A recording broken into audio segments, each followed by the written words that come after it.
telltale sign of a sniper. You know, people are amazed about how accurate it was. It must have been close, but it sounded far. It is clearly far. I mean, you can, if we go back to the shot over again, Not counting gang violence. Great. you can hear it come overhead, but it's close because the impact it follows the shot so closely. If it was a really long distance, you'd see Charlie, his head would whip back, he would collapse, and then you would hear the sound a second later. But this is close. Not counting gang violence. Great. Immediately, it's bam. Oh, first his head jerks, which would make sense because the bullet is traveling faster than sound, so he would have no chance of hearing it. The bullet would hit him, lights would go out, and then you would hear the sound, and that's exactly what happened. Counting gang violence. Great. His head jerks, and then you hear the sound, and then it hits an artery, which hits this artery right here. Immediately, just pints and pints of blood are pouring out. Very, very, very low chance of survival. The thing that's interesting though is the bullet wound was, and I'm blurring it here, but the bullet wound is, if it was a bigger round, even a .308, there would be, I think, a little more swelling, a little bit more like a vacuum implosion when a big round enters a vacuum. It goes inside and sucks a bunch of air in, and then the air explodes and expands out, and there's a lot more trauma and swelling. But this round looks like a 5.56 type of a round, a smaller round, but enough to do a lot of trauma once it gets inside the body. But clearly it just severed the artery, the carotid artery on his left side, and the shot comes from the left. So that's another detail is I'm looking for. So the shot is coming. They're in an auditorium, and it's a concave. So the shooter had to have been shooting at an elevated position downward and somewhere a little off to the left side, because it hits the left side, but straight. If we see, we'll see earlier that there's not many places that the shooter could have been. If we try to angle it in a similar way, all these buildings right here were filled with people. These rooftops were filled with people. All this courtyard area and auditorium was completely filled with people. So there's no way someone's just going to be in the middle of a crowd and pull out a pistol and get one accurate shot like that, luckily, because someone around them would bump them, and no professional would take that risk. And then if you're further away, you're looking, it has to be somewhere over here.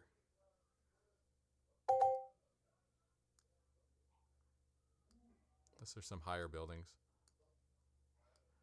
But we do have a shot of the suspect, on the main suspect, on a rooftop, so we'll get to that and then try to line it up to see which building it was.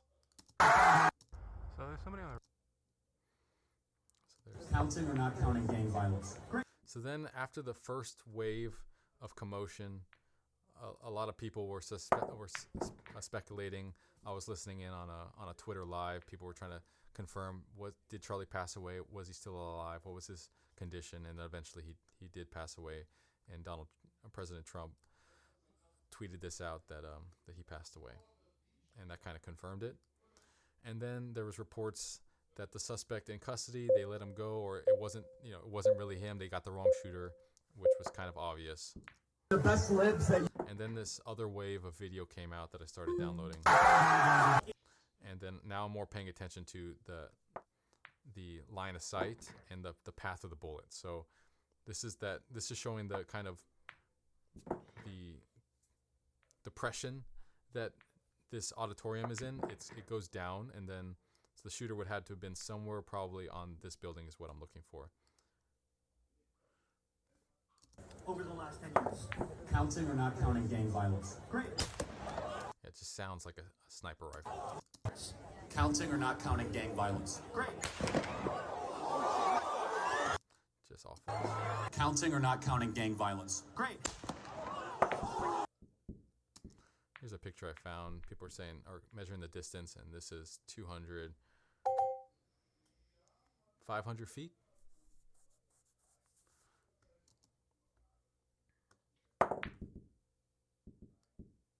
right up. Yeah. Then this video comes Think out. he'd already be in place? You would think that. Right So here. there's somebody on the roof right there? Just saying. Huh.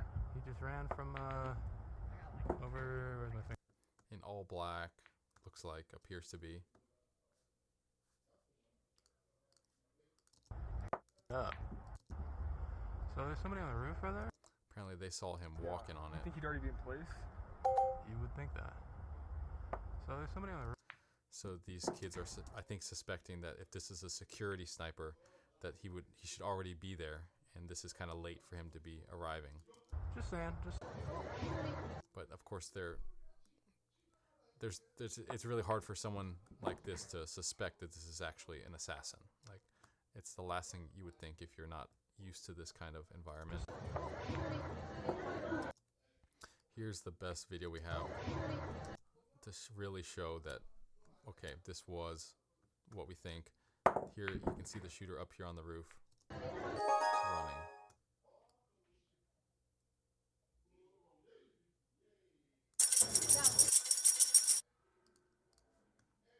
And that must be this building right here. Let's see if we can.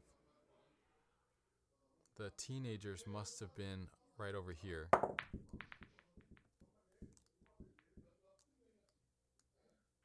Filming the video.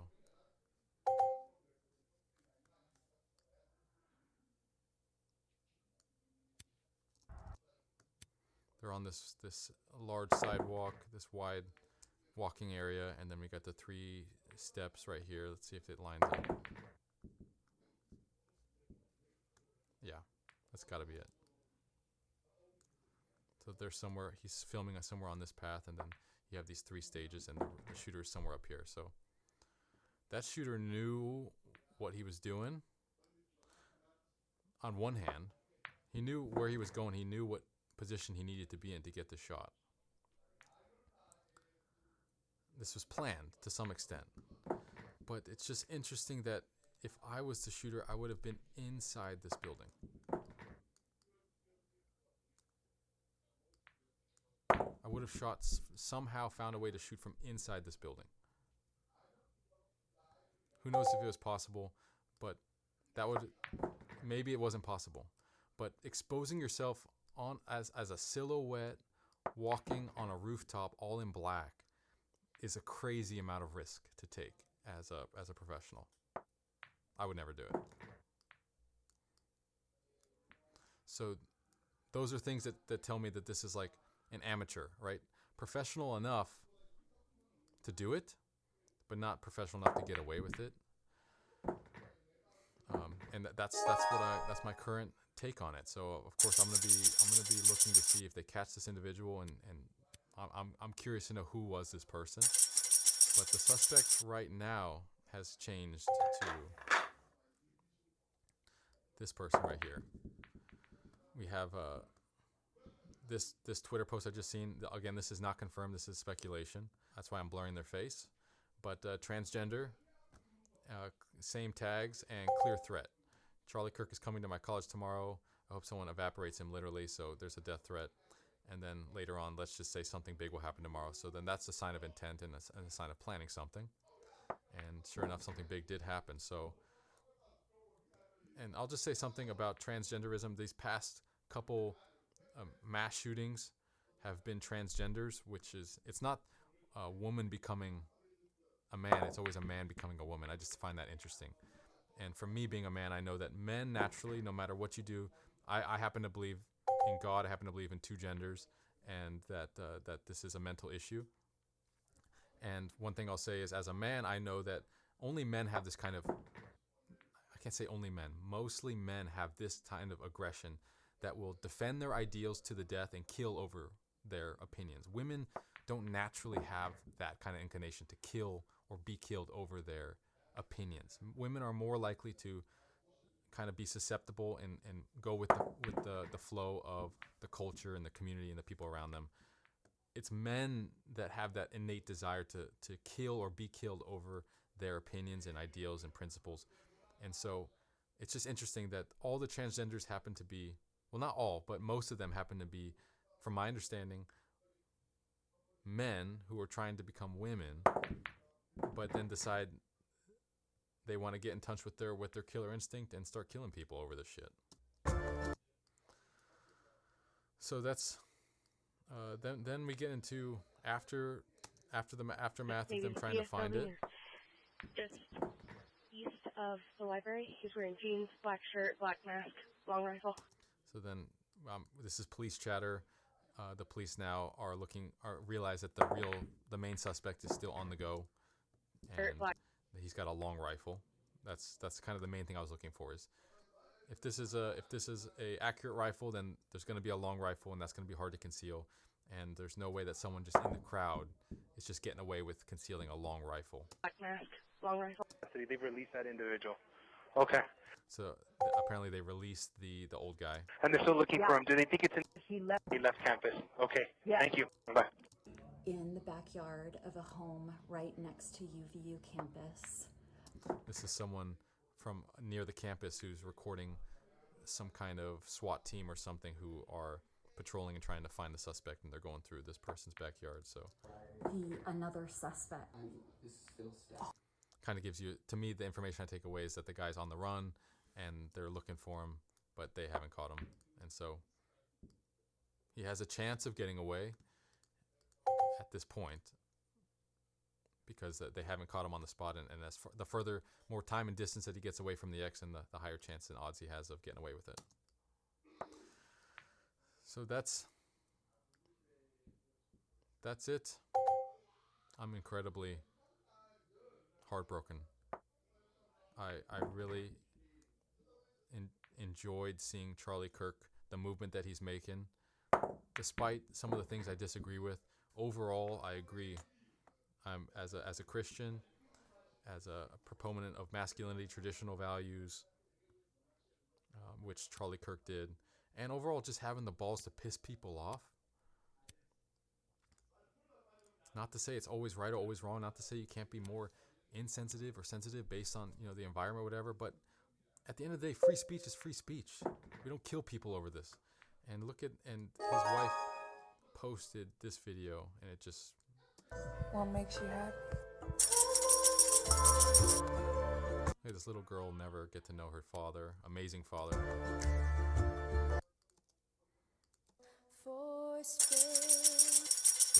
Little dude will never grow up with the presence of his awesome father, who would have been a great dad, clearly was.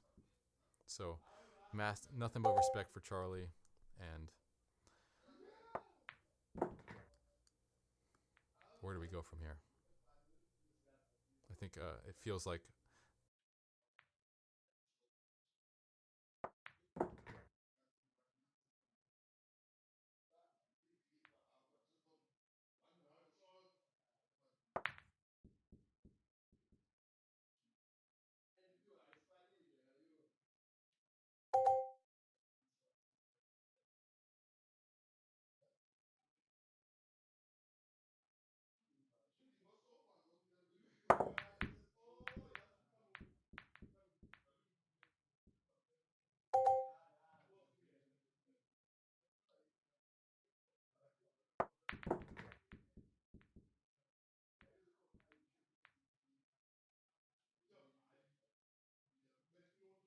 with you about the Charlie Kirk situation, because unfortunately things are just in a downward spiral in the USA.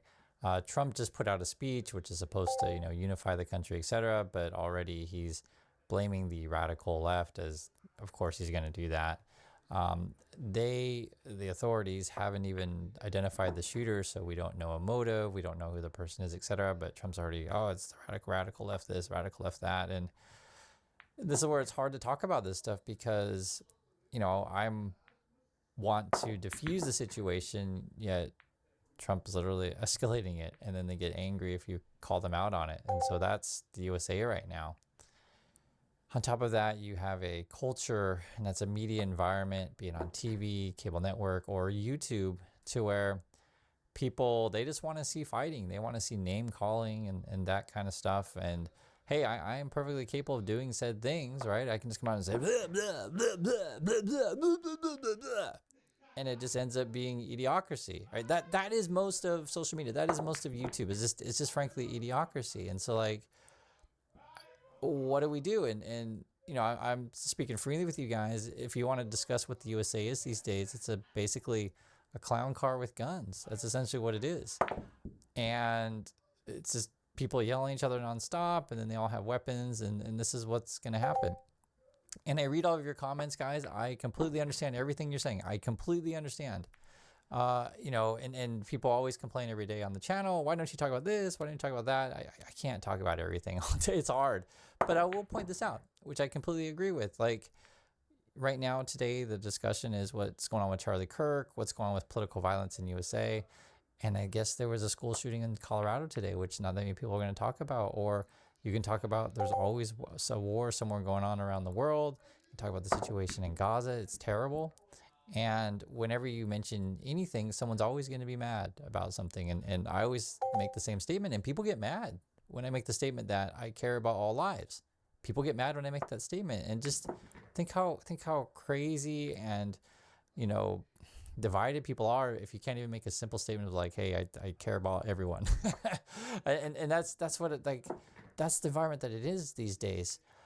And every day I think about this, and I just wrote a Substack trying to wrap my mind around it, is how can we make a world a better place? I'll say this, guys, you don't have to live this way. You don't have to live where you're constantly fighting each other all the time. You don't have to live that way. What's going on is, and this is just the reality of the USA, I'm just telling you the truth, because you have to understand the roots of the problem, is you have a bunch of people who are struggling economically, right?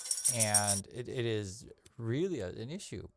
And so people need a scapegoat. You've seen this throughout history, multiple countries. Whenever, there's something really wrong economically, you need a scapegoat. You need someone to blame. And then there's always going to be some sort of leader, something like that, to basically lead people down the dark path. That ends up what it ends up being. You can see it happening in USA. I know you guys know exactly what I'm talking about. And how do you counter said things? I can spend all day, every day, and I was like literally just looking at Charlie Kirk's timeline before making my first video on it, and before writing this, I just wrote an essay about it. And it's just like, just being honest, Charlie Kirk wasn't a good guy. Just being honest about it. It's like, you have to be honest about this stuff if you actually want to address the real problems. It's just nonstop attacks on this group, nonstop attacks on that group, and I'm not going to go through all the stuff he says, but you could spend all day every day just disproving stuff that he says. But you got to get to the root cause of the problem. Is effectively people feel like they've been wronged economically. That's what it all boils down to. They took our jobs, right? That's what it all boils down to, and they need someone to blame. And there's plenty of people out there that'll say, oh, it's that person to blame. Okay, I go hate that person. And then in order to respond to said thing, you just be like, whoa, let's just like not hate other people. And then from the Trump point of view, it's like, oh, you radical leftist people that don't want to hate other people. It's like, how do you have these conversations? Someone wrote in a comment recently, and this is what I appreciate about the community, is honestly, guys, it helps me wrap my head around things going on in the world, and I hope you as well. I hope we help each other, because if you want a better world, we look to ways to build up each other. We don't look for ways to divide each other. And it's so tough to talk about this because literally the divider in chief, Trump, that's what he does every day on the tweets. You can just read what he says. Like, this is not a normal thing for a president to be like tweeting out about Rosie O'Donnell one day and like Taylor Swift another day, for reals. And you guys know I'm telling the truth. And this is sort of why whenever you have these conversations, you got to stick to the facts and just not make stuff up and just telling you the truth of what it is. It's like this awful, cultural nonstop attacks and every single day. And I also want to be clear on this, and this is where it gets really touchy because people don't like to hear it. I know they don't. I see comments all over the internet. It's like, if I say, hey guys, there are people on the left side, right? Maybe on the more left leaning that also gaslight, that call names nonstop, right? And I see those channels out there. They're the most popular ones. People don't like to hear the truth on that. And so, and I'm perfectly capable of doing that too. I could be like, Donald Trump is trash. Right? I'm capable of doing that. Anyone can do that. And even when I do it, I just feel like this is so stupid. But that's the level of dialogue that people have in the USA these days. It's a really, really poor level of dialogue. And it's all about the fight and the spectacle. It's verbal boxing matches every single day. And what is a real discussion? I always talk about real discussion. Maybe people have no idea what I'm talking about because you've never actually seen it. A real discussion is someone will write a comment or someone will, say something. And like, for example, people mentioned the school shooting in Colorado today. And I say, I look at it and I'm like, okay, so you're making a point of why aren't we talking about that? And I completely understand. And so I affirm that I can hear what you're saying and I understand it. And I can either agree or disagree. And I agree in this case. Yes, unfortunately, there's a shooting all the time in USA. And, why are we so focused on the Charlie Kirk thing? We could be talking about that, we could talk about any number of things. I completely understand. And I hear you. And what a verbal boxing match is that people come in, and this is basically Charlie Kirk's whole shtick. People come in and they have a list of talking points, right? You'll see it on all the cable network channels, and they're not really listening to what the other person said. They just have to go through the talking points that their party gave them, and it's all scripted. It's all a bunch of nonsense. And the people they pick to be on said panels, this is real, and I'm going to be a little mean, but it's just real. They're completely unqualified. It's painfully obvious. So it's not really a panel of experts. It's just a panel of people who, are really good at fighting. That's all it ends up being. And the problem that you have in USA is the, choices of pushing towards entertainment. Everything's entertainment. Donald Trump's the president, guys. He was a TV star as the president. And, that whole show was all fake as well. Even the producer of The Apprentice regrets creating a monster. And what does that have to do with the Charlie Kirk stuff is because they feed into this environment to the USA where everyone's, against each other nonstop. And then you add on into the availability of guns and you've got a really bad environment. I think you know this already. You probably also know I'm not stupid. I'm not. I can see the train wreck coming, right? And so I made preparations to protect myself and said train wreck. I write about this stuff extensively in my book, and I say all the time, this is a big theme of my book, I tell you all the time on the channel, is you got to find a place that makes sense for you. You got to find a place that you feel safe. And this is the reality. There's just places that aren't safe in the USA, and I hate to say it, but it is hard to control everyone else in the country. It's really hard. I mean, there's like 350 million people. So I can't control, all thoughts and things that people are saying and doing on nonstop. But what I can do is be a positive person or for the young people around me. When I was a professor, this was my job. I'll tell you what my job was, and I did every day, and I did it with pride. And I always tell people I used to look myself in the mirror and say, I'm happy with what I'm doing. It's not about chasing the money. It's about making the world a better place. That's what I did for years and what I try to do here on YouTube. And basically what I would do is come in every session and introduce a new culture, a new language, a new part of world history that maybe people didn't know before.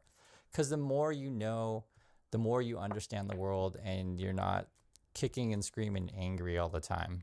Knowledge really helps. It really, really helps. And the best way to describe it is just when you think about an adolescent, baby, whatever, they don't understand the world. They don't. If you tell a kid you can't have candy, they just get really, really angry and upset, right? Because they just like in their mind is like, I want the candy now.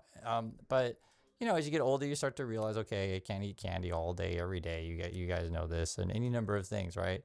Or you got to teach the kid is like, hey, money doesn't grow on trees. You can't buy the toy today. You can't buy a toy every day, right? And you start to learn this stuff. But, at the moment, what we have, and I have to mention the Trumpy stuff because you have to understand this whole context, is this, is a guy who grew up spoiled. He grew up rich. And then he behaves that way in the White House and spreads that culture to the country. It's obvious. And it's so sad to see.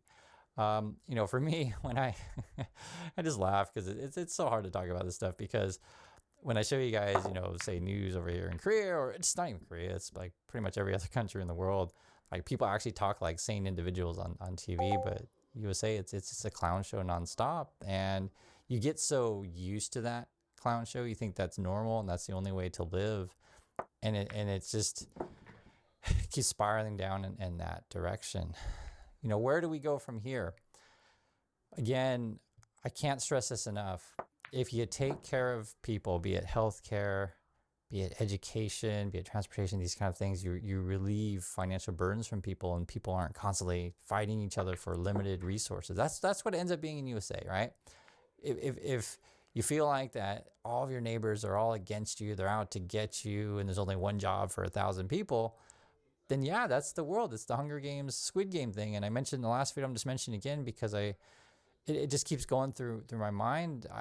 Guys, I grew up in USA. I know exactly how it is. And this is actually a true story. One of the reasons why I went into filmmaking, interested in media, was actually the movie Boys in the Hood. And you're just like, why is Chris bringing this up? Because there's a couple of reasons. So one is those movies were made during a time when people were actually really concerned about gang violence. So there's a bunch of movies about, LA, these kind of things. And it was also a time, coming out of the 80s when the division between rich and poor was increasing due to, Reagan's policies, tax cuts for the wealthy, et cetera. Trickle down never happened. And you got the same kind of stuff with Trump as well. You also, too, have many jobs are being automated or leaving the country, both, and there's people under huge economic pressures. And then you got other issues as well, where you get into race and racism, and opportunities are different for different types of people. Then you also have the availability of guns, which even adds more to the problems. God, I see it all. And I always mention Boys in the Hood just because for me, that was John Singleton movie, and I was able to learn about just another world and another lifestyle that wasn't me. I'm clearly not black. I'm Asian. I wasn't from LA. I'm from Oregon. But something like that, that was something I grew up on. And it's like, wow, it's a whole other way of learning about another person's life, Or for me, I grew up with, all kinds of things that I took to heart. If you guys know about my, what I used to watch when I was a kid, I really liked Star Trek: The Next Generation. Seriously, that was one of my favorite shows. And there was always a moral lesson at the end of the show of like, how can you be better yourself? How can you learn to basically be better in the workplace? How can you understand cultures of various, situations that they go through? It was a great show. And, today we don't really do that so much in shows. It's not really about the moral, because no one really wants that. They just want more fighting and more blood. And, if there's not enough fighting, then they go to the next movie. I just want a bunch of fighting and CG, and it becomes mindless entertainment. And it's not everyone's like that in USA. I definitely know that people are watching and consuming medias that, do expand your mind and better yourself. I do know it exists out there, but maybe that's becoming a smaller and smaller portion of the audiences. And, I'll mention Star Trek again. I'm on Star Trek thing. I'm just talking with you guys, honestly. I've been watching the show The Strange New Worlds, and they got a really great cast. It's a really great cast. All kinds of different people are in that show. And when I see stuff like that, or recently we saw the protests in Chicago, I'm reminded that being different, you can actually get along with all kinds of people. You don't have to be afraid of people who are different than you. And I have to talk about all this kind of stuff because if you spend any time whatsoever watching anything that Charlie Kirk's ever said or Trump, you're going to see it's just all about division and blaming people, etc. And it really is hateful stuff, half-truths, misleading things, and I just see it nonstop and was like, oh my God, these are just bad faith arguments. It's just all for entertainment, and it's deeply, deeply frustrating. It doesn't mean I call for any kind of violence. I do not condone any violence whatsoever. I want to make that really clear. We should be able to talk out our differences, but you do want to do so in good faith. And that's something that you will not see very much on TV. You just don't. People don't talk in good faith on TV or on YouTube or whatever. And I'll say it's not necessarily like that everywhere. It's just you just may not see said things. The problem that we have in today's media environment, if you understand how it works, is everything's so segmented. So if you don't want to hear reasonable conversation, right? Say you don't want to watch my channel, you want to watch someone go, Donald Trump is trash, right? You can find channels that do that. See, I'm perfectly capable of acting like an idiot if I have to. I mean, it's just that's what USA is. So what can you do? You're also dealing with a big problem with people don't read in USA. I did a video on that before. People's attention spans are really, really low, and I'll tell you the truth about stuff. To make your life better, it takes work. It takes real work to make your life better. You can't expect to win the lottery. You can't expect someone to just wave their, hands and suddenly magically all your problems go away. That's the world that, you know, many people live in. They want Trump to wave his hands and like, oh, guys, you know, all your job's going to go away and all your, you know, everything's going to be great for you. And, oh, yeah, you're going to be so rich. Buy my stupid Trump coins. That's what it ends up being, is people want quick fixes. They don't actually want the real solutions. And so, you know, like I said, I don't condone any violence whatsoever. I'm just saying the Kirks and the Trumps have fueled onto this divisive culture for a long time now. And it's sad to see that it ends up in violence, as you guys see. In terms of, you know, where do we go from here? The USA really needs to have a real discussion on how can we talk to our neighbors, to be frank. I just being honest with you and practical about it, I don't think that discussion is going to happen while Trump is still president. So we still have another 3 years to go. And, you know, you can't expect even the next president to just suddenly heal the nation. It's not that easy, because you first have to solve the problem of there is so much economic struggles in the USA right now. And the idea that, you know, giving tax cuts to rich people that would help, you know, regular people is ludicrous, right? And this is sort of why I always have to just honestly just talk about jobs and money and stuff like that with people in a real and honest way, because most people won't. And it's what's crazy about our elections, or, you know, we want to talk about politics or whatever, is like that's what politicians talk about. They actually talk about jobs and kind of stuff like that. But they talk about ways that like no one really understands it anyway, for reals. And you know, you'll see it on the right to where, you know, they're just like, because literally I see it. They'll say, oh, Chris, you're so dumb. You just want trans people in schools. And that's literally what they write. And I'm just like, are we even talking about anything of importance anymore, right? And you know, how can you even have those conversations? I trust me, guys, I see it. And then they act like that's all that people left talk about. And it's actually not true. It's people at Fox News just focus on that nonstop. You can literally see it in their stories. And I guess the main message is, and I'm just having a talk with you guys. My main message is I really sincerely hope for real change, and I will always continue to try my best just to tell people the truth and have real discussion about everything. And again, a real discussion is you actually listen to what another person says and respond in a real way, not looking for fights. But like I said, I think this is just reality. I think things are in a really, really bad shape in USA. And my advice always is put yourself in a position to where you and your family are safe. And you can define that any way that you want. And, you know, figure out what that is, put that as your goal and work towards that every day. And for me as a kid growing up, and again, it's just stuff I write about in my book, I always knew there was better places out there in the world. I always knew that. So I worked my butt off in school. I every job that I took, I always try my best. And if you watch my channel, you'll know it's the same. I show up every day and do the best that I can, the best of my ability. It doesn't mean that you know, give up on your dreams when things go bad, because it's not going to happen overnight. I mean, you keep trying your best, and if sometimes things don't work out in the beginning, you change direction and, you know, you try a different strategy. You always keep trying. And that's something that my wife and I literally talk about every single day, is like, how can we always improve ourselves in everything that we do, you know, because that's what I, you know, think about doing. And it's hard to talk about any of this stuff because, again, in USA, no one wants to hear it. They just want to hear the yelling and the screaming. Americans have been mass shooters over the last 10 years? Too many. Okay, now 5 is a lot, right? I'm going to give you some credit. Do you know how many mass shooters there have been in America over the last 10 years?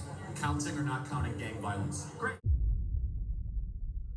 John Solomon's reporting on Just the News that he's passed. Yes, is this what I'm hearing? Yes, can I get it here? I mean, Yes. Wow. Right here, we're having this moment, guys.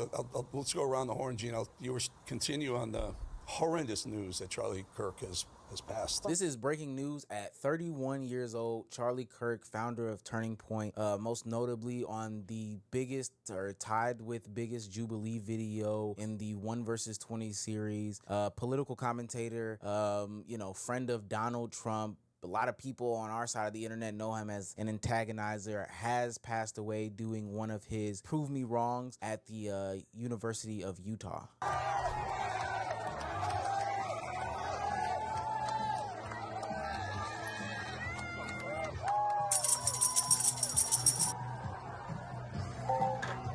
Yeah, eerie nonetheless. What started off as seemingly one of his normal videos where he goes to the college campuses where he talks to these kids and has his debates and spreads his message, etc., etc., couldn't have ended out any way worse than this.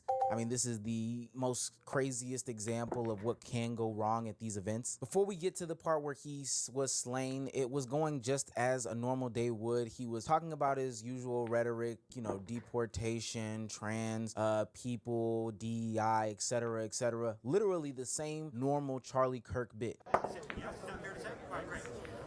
So, do you know how many transgender Americans have been mass shooters over the last 10 years? Too many. Okay.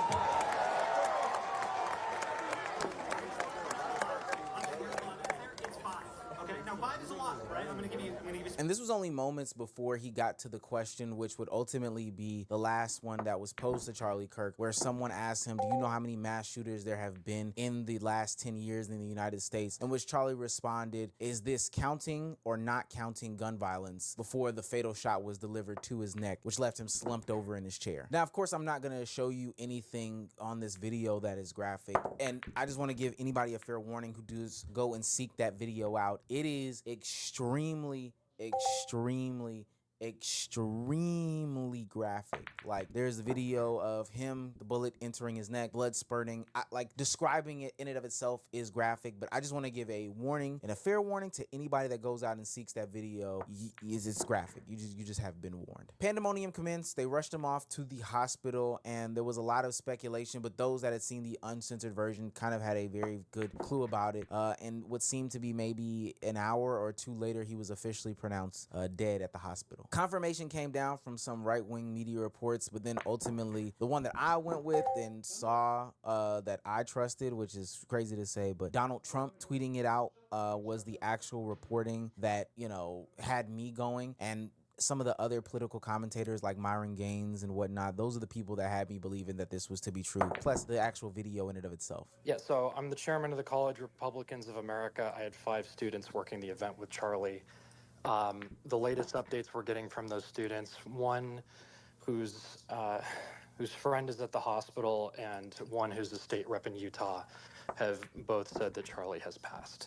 And that is unconfirmed by the news. This is just the word on the ground. As I record this video, the suspect is still at large. I know that people saw that old Bernie Sanders looking man that was in custody, but apparently that was not the man who did this said event. Apparently the shot came from like 200 yards away, and that person wasn't close enough or something like that, or 200 feet away, I should say. That person wasn't in that proximity, so they let them go. But the shooter is still at large, and as far as I understand now, there's also another shooting that happened in Colorado. So just a bad day in Utah as a whole, where multiple people are either being seen as casualties or fatalities. It's not like any good news coming out of this, depending on which side of the internet you sit on. There have been a lot of mixed reactions about Charlie Kirk in this situation on the internet, because Charlie Kirk is an extremely divisive person. I think it's worth it. I think it's worth to have a cost of, unfortunately, some gun deaths every single year, so that we can have the Second Amendment to protect our other God-given rights. That is a prudent deal. And I could go down a clip rabbit hole of all the stuff that Charlie Kirk stood for and was against. I mean, black people, gay people, Hispanic people, immigrants. You know, there was some stuff about women. He is one of the people that are on the same side of a Myron Gaines, of a Nick Fuentes.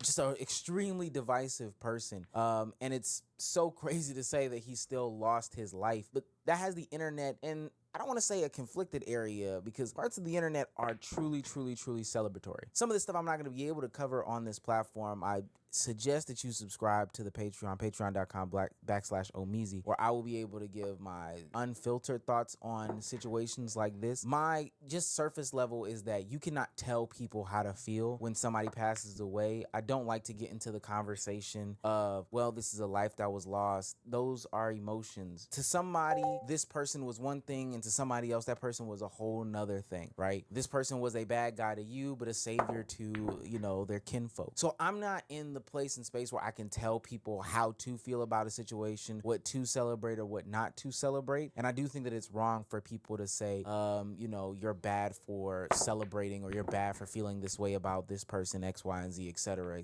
especially when you have such a polarizing digital footprint. The interesting thing about all this is now there are people who are advocates on the side of, you know, guns don't belong in schools that are going to have to go up for Charlie Kirk. I think it's like one of those catch-22 situations because he ultimately did pass away on school grounds where people would say like, you know, guns shouldn't be allowed. We should have gun reform. And he, who is somebody who has been staunchly against gun reform, is going to be used as a symbol or a talking point for the short time being to say like, this is the exact reason why we need gun reform for a guy that is, you know, anti-gun reform. People are going to have their arms twisted. That's just a fascinating conversation. I can't stand the word empathy, actually. I think empathy is a made-up new age term that does a lot of damage. But look, I don't want this to be some sort of long video where I go into some rambly spiel about the situation because we just have the surface level information about this, plus the entire back catalog of what Charlie Kirk has. But I do want to pose the question to other content creators who are along the similar sphere of Charlie Kirk and potentially the others that don't have the same beliefs but also are very free, readily available to the public. Is this going to affect how you move going forward? Are you going to change up your patterns, your ideologies, your beliefs, your faith, and all that stuff because it can cost you your life? I actually had a debate set up for tomorrow in Asheville, North Carolina. Are you still going to go to your event? Or are you going to cancel it? I mean, I don't know. I wouldn't be surprised. You gotta cancel it, bro. I would advise to cancel it because cancel it. Myron, cancel it. Can't be doing this anymore. You can't put yourself at risk. Yeah, I literally I just got this info like 10 minutes ago, so I you know, obviously I'm still kind of figuring out what the hell's going on. I didn't even really think about Asheville until you guys brought it up. Now, I'm not saying that you shouldn't have morals and, you know, you don't want to die on a certain hill. This is something worth dying on. But all that stuff sounds great in theory, when especially the stuff that he was championing was more so meant for social media views and clicks. It would be different if he was marching for a different cause or whatever the case may be. But this is ultimately for social media views. And at the end of it all, he has 2 children that are just left without a father, something that he would be very staunchly against. So to those that do these certain things, especially out in public, you know, the ones that go and set up tables and stuff like that and try to have public debates knowing that they are easily locatable and people are searching for them based off of their views, would you change what you do? Even to an iShow Speed. Granted, Speed doesn't have some of the insane takes that Charlie Kirk has. His digital footprint looks nothing like his. But are you going to change being so readily available based off of the events that transpired today? I do think that it's worth looking into because honestly, removing yourself from like your village and your family because you wanted to generate a bunch of clicks and views by being so outwardly, God, I want to use the right words here, so outwardly outrageous, you know, hyperbolic and so click driven that you want to get a point across. I don't know if it's worth it at the end of the day. In fact, I would say without a shadow of a doubt that it's not worth it. Like, sure, he might have moved the needle in a conversation or two when it came to maybe some more conservative viewpoints, but ultimately his kids are left without this. I wonder how this shapes the conversation when it comes to politics and the whole political climate. That's a video in and of itself, but this is so strange. These are fresh thoughts. Patreon.com to get some deeper in-depth thoughts. Charlie Kirk, 31. Wow. Republicans have been celebrating for the past day because Donald Trump was able to take a short walk in Washington, D.C. There's reason for people to wonder if he's capable of doing such a thing. They had to videotape it to prove. It was another proof of life type of situation. He ended up going to a restaurant in D.C. Oh, is this the angle? Do you have the other angle too? There was 2 different angles to this. I've seen a different angle than this, I think. All right, well, here, now let's go through. Maybe it's the same video. He's met in... Love it. How did they get this close to him? But here it's a little crazy. Here is that video.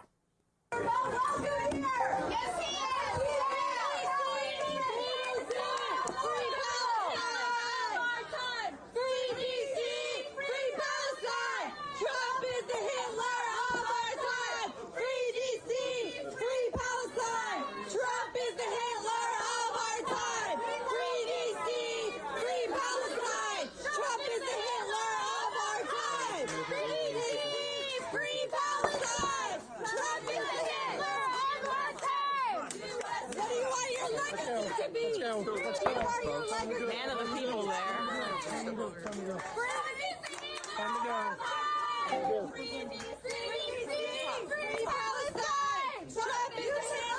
go.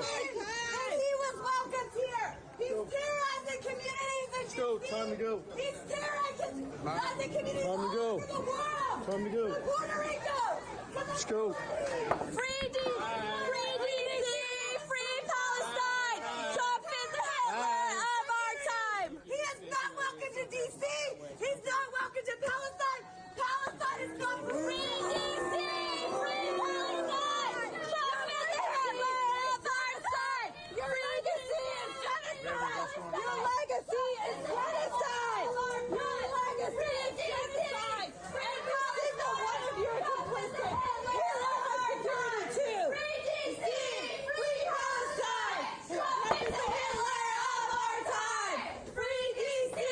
Free Palestine. Trump is the Hitler of our time. Free DC. Free Palestine. Trump is the Hitler of our time. Free DC. Free Palestine. Trump is the Hitler of our time. Okay, let's. There's another angle though. I think it's good because then you get a sense of like there's 5 women, and one of them, has a small Palestinian flag banner, but it just makes you wonder like how did they get into this restaurant before Trump was there? What if like a waiter sent out a tip or something? Yeah, maybe. Oh, yeah. Maybe. Love that. But watch this angle, gives you a different angle. This is, I don't know if it was one of the protesters taking this angle, but it feels like it was started after the protest started. Enjoy your dinner.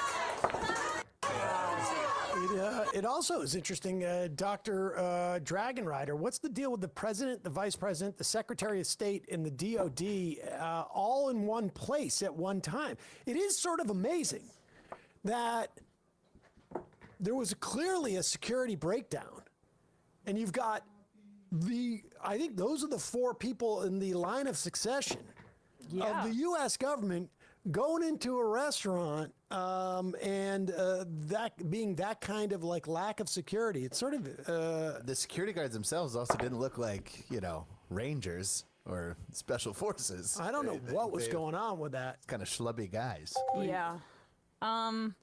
Love that they did that. I feel like Trump's more Mussolini, and then you can make Netanyahu the Hitler of our time. But I don't know. We don't necessarily need to put that kind of a point on it. What's the right? Yeah, it's tough. Am I really the Hitler? Too many syllables. Hitler was man of the year. Yeah, right. Right. Trump. He photoshopped all those Time magazines into his golf courses to be man of the year. Yeah. People in DC hate Trump.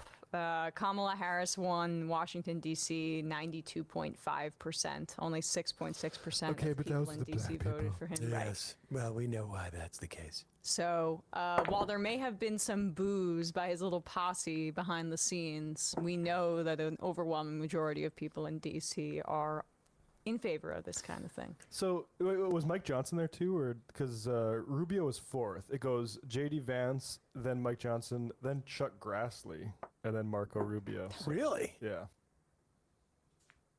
Chuck Grassley, because he's the president chair pro tempore of the Senate. Oh, okay. Chuck Grassley, 2028. We can finally have an 100-year-old. Besant would be 5.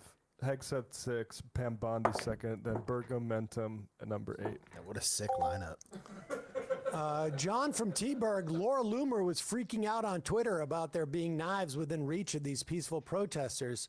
Clutching your pearls about butter knives in a restaurant where the president was able to have protesters removed and nothing actually happened to him is my new favorite example of imagined self-victimization of all time. I mean, look, it is a failure. I'm sorry. It is a failure of security.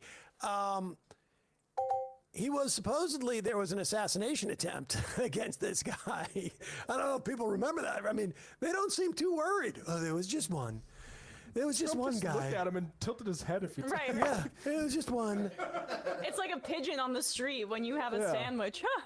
I mean, I gotta say, if there was an assassination attempt against me, I would be a little more sensitive to such things, and you would expect people around him to be. That's how safe we are. Yep. He didn't. That's what he didn't need his Secret Service because he has the National Guard there. Yeah, it's somewhere. Somewhere, not there, protecting the president. So, but everyone else is safe. Don't worry about it. Let's go to some of the IMs. New Jersey mailman, Russia bombed a group of elderly people in the Donetsk region yesterday who lined up to receive their pensions from the Ukrainian government. 24 killed and 18 women wounded, I should say, in a precision strike. This was after a group of Danish aid workers were targeted by Russian soldiers, resulting in the deaths of 2 of them 5 days ago. Russia continues to purposely target civilians. And, I mean... I headlined this story, and I honestly, we've talked about, I've had people I know have talked to Europeans who are genuinely concerned and have been for over a year about the prospect of a wider war, presumably initiated by Russia. France's health ministry instructed hospitals.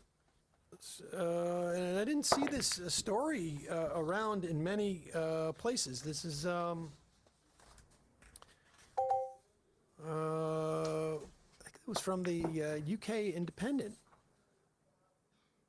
French hospitals have been told to prepare for a potential armed conflict in Europe by next year, as reported by local media. In a letter sent to regional health agencies, revealed by Le Canard Enchaîné. I'm not familiar with that publication.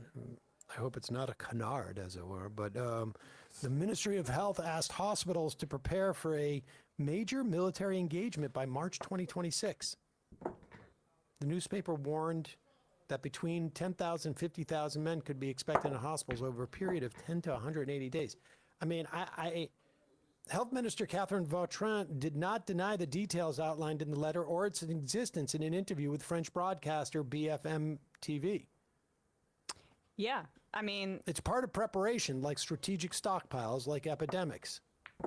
They're probably also preparing because they have no faith that the Trump administration would come to NATO's defense, given the way that the campaign I think ran. I think what it's indicative of is not that they think this is going to be a problem by March of 2026, but that they want to have capacity as soon as possible to indicate that.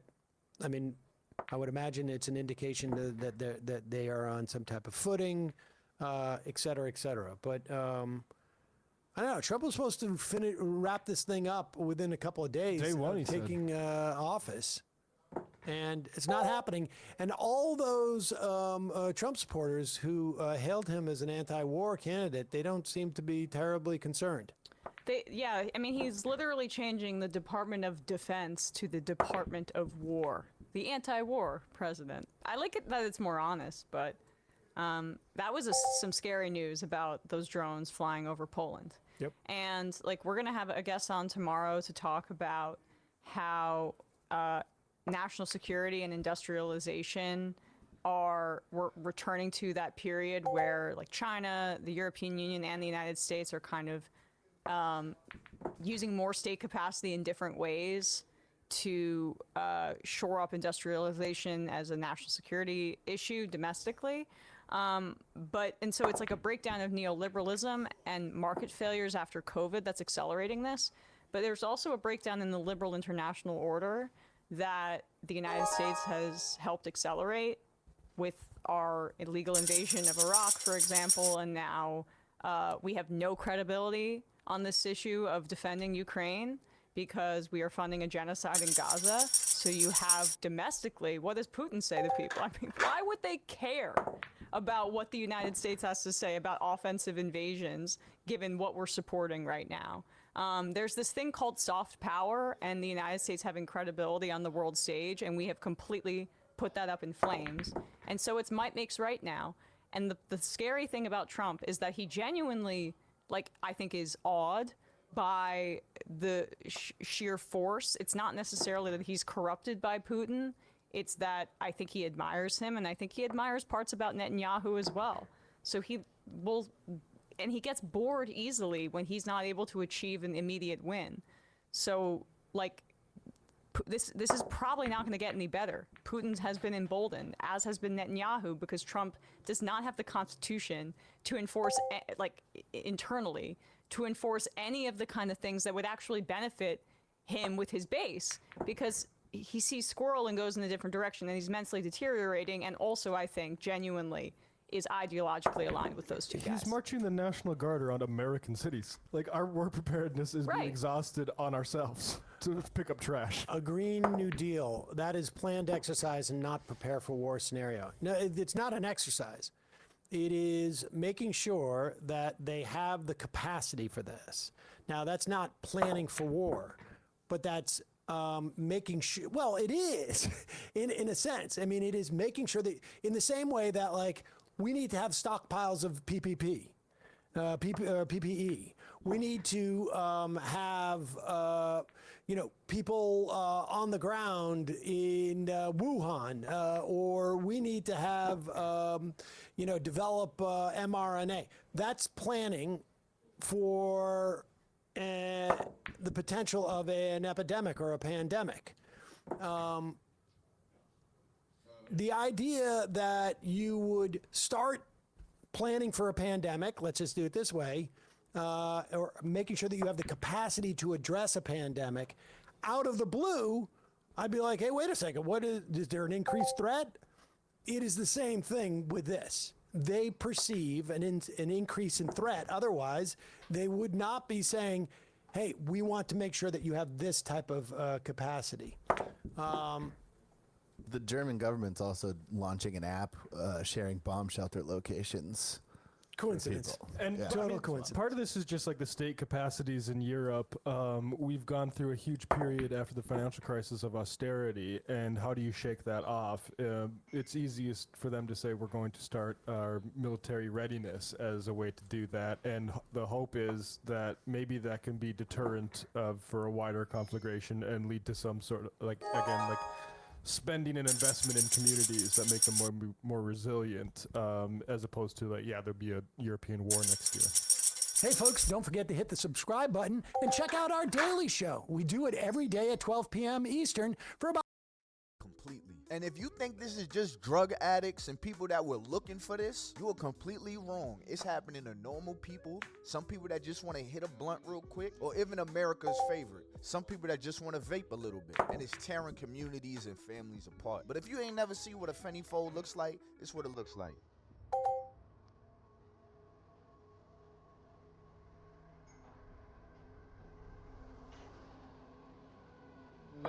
Now, what if somebody did something to you? Yeah, what if somebody did something to you?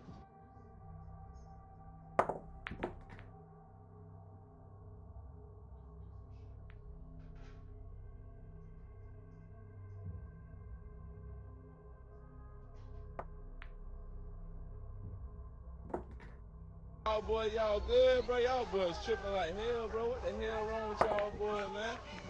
Y'all boys is tripping, dawg. Y'all boys is tripping.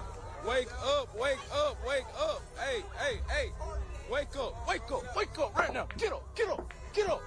Wake up, get up right now. See, now that you've seen it, you probably have seen some people in your city like this and thought to yourself, man, that can never be me. The scary part about fentanyl is you won't even know if there's fentanyl in whatever drug you're trying or whatever it is you're taking until you take it, because it only takes a little bit to really have an effect. Look at this chart right here of how many fentanyl deaths has been in the last couple years. Here's the thing, your dealer just wants to make sure that you're coming back. Your dealer is not thinking to himself, oh my God, I want to make sure you just get the best high you can possibly get. At least I would hope. But for a lot of people, they want to have recurring money. So some people are willing to put something extra in whatever it is that you're taking just to make sure that you will keep on coming back. And it only takes that one time. But let's dial back a little bit. Let's talk about the Fenty Fold and what exactly is it? How exactly does a Fenty Fold even happen? Like, why are people slumped over like that, you know? Knees buckled, why don't they just fall? What exactly is happening to people? See, the Fenty Fold is basically what happens when fentanyl is taking over your nervous system. See, what's happening is your muscles lose control, your breathing slows down to almost nothing, and your brain starts to shut down. And once your brain completely shuts down, you're done. You're flatlined. And to most people, you probably see it and be like, oh yeah, they're just high. But the truth is, you're really just minutes away from death. But fentanyl wasn't one of those drugs that just came out of nowhere. It just got dropped off in the hood out of nowhere. No, fentanyl started off in the hospitals. Like, they was giving people fentanyl as if they were like aspirins. It was supposed to be a legitimate painkiller. Military personnel have a new tool for treating pain, drug-laced lollipops. The fentanyl lollipop is used on the battlefield and here locally at Naval Medical Center Portsmouth. And 10 on your side's Melanie Woodrow spoke with one doctor about how medical professionals are making sure it doesn't fall into the wrong hands. Melanie? Stephanie and Nicole, the fentanyl lollipop is a Schedule II controlled substance, the most highly controlled that there is. Don't let the name fool you. This new prescription drug is not intended for children. It's cheap to make, easy to smuggle, so dealers on the street realize that they can make their product stretch if they just put a little bit of fentanyl in it. Because let's just say they're gonna give you a cheaper strand of whatever you're asking for, but they put a little bit of fentanyl that doesn't really cost them much. That's gonna give you a high of a lifetime, but it's also gonna ruin the rest of your life. Largest fentanyl bust in U.S. history led to record-breaking seizures and high-profile arrests in Salem. All you need is 2 milligrams of fentanyl to kill you. In 2023, over 70,000 people died from fentanyl, and most of those people weren't actually buying fentanyl. And this is why me personally, I've always stayed away from drugs and stuff like that, because I feel like you're always right at the cusp of getting hooked to something you didn't ask for. Like people that may have wanted a Percocet, a Xan, some Coke, maybe even smoke some weed. You think you're getting one thing, but you could be possibly getting another. That's just like playing Russian roulette.